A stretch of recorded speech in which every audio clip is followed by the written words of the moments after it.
Anchor Dan Kennedy sorts through the stats for you. The Virginia Department of Health reports more than 13,000 confirmed cases of COVID-19. That's 548 new cases today.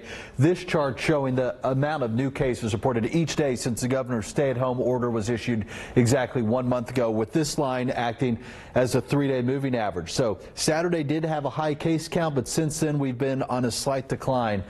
Virginia also reporting 454 COVID-19 related deaths today. That's 10 new deaths reported today.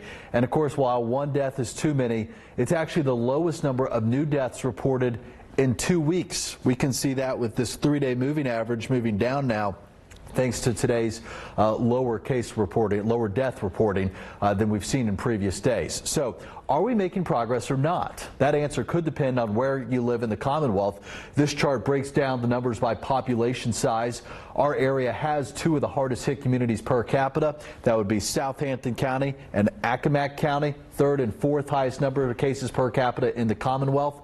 Southampton County was riding a bit of a plateau at the start of this pandemic until last week when it hit a dramatic spike in cases, now totaling 115. Accomack County, similar story with the plateau, but then it quadrupled the number of cases in 1 week. Isle of Wight, which also has a high rate per capita, appears to actually be flattening the curve with only a handful of cases in the past week.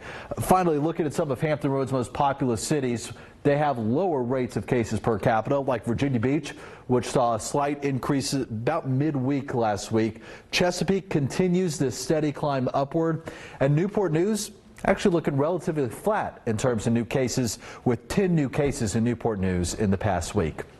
In the studio, Dan Kennedy, 13 News Now.